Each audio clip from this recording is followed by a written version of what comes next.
Firestarter is a 2022 horror remake of a 1984 horror movie based on a Stephen King book.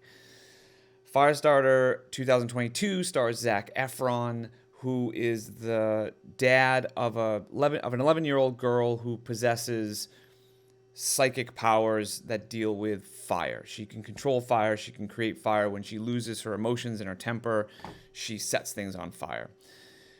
Adapting Stephen King movies are very difficult. I get that. I understand it. I mean, it's extremely hard to do. Just look at Stephen King is one of the most prolific volume of writers out there today, and the amount of movies that have been made out of his books are enormous, but the amount that are actually really good are very few.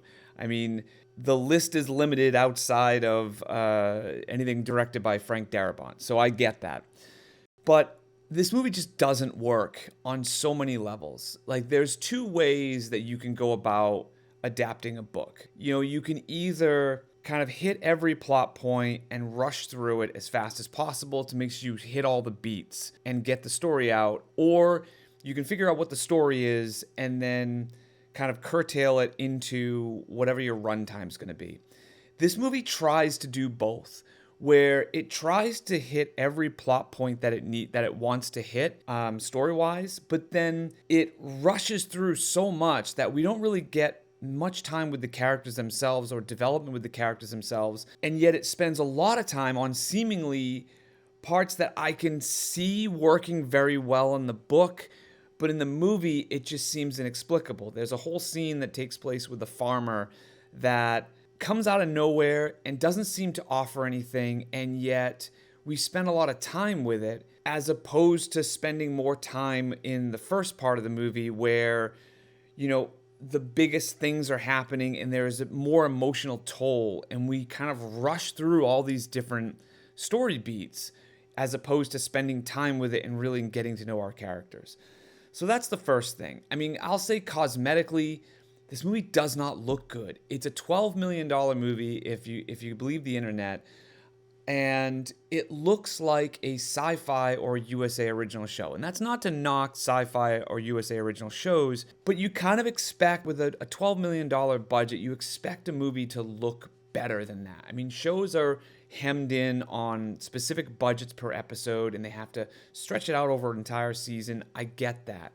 But with a movie, there really should have been more time and effort put into the visual style of this film, because the lighting is weird. It's dark in places that it shouldn't be. There's odd colored lights, blue and red colored lights, which I think it just makes it look cheap. And it just doesn't work for the film. I don't know what the idea behind that was. Getting into the acting itself, I mean, I don't know Zac Efron from much other than a few comedy movies, so it's tough to tell what his dramatic chops are. But in this, he's fine, I guess. I mean, he's not bad. But because the movie moves at such a pace, it sort of slingshots him back and forth between these sort of hard emotions to a point where I think he's supposed to be a bit of a tragic character, where he's dealing with his own sort of powers and emotions as well as trying to care for this little girl, but they don't give him any time to deal with any of that stuff. So it seems like he's just slingshotting back and forth between calm and serene and horribly angry and upset and emotional. And it doesn't feel organic or real in any way, shape, or form. I mean, there's some pretty heavy things that happen towards the beginning of this movie, and they don't even really take any time to address it. They kind of just move along, and in the next scene, they're kind of a little more lighthearted, and he's trying to train her about stuff. So I'd rate this movie a D. I don't think it's particularly very good. It doesn't do anything particularly very good. It's not horrible in the sense that you're going to hate it, I don't think, but it's just so needless. Let me know what you think.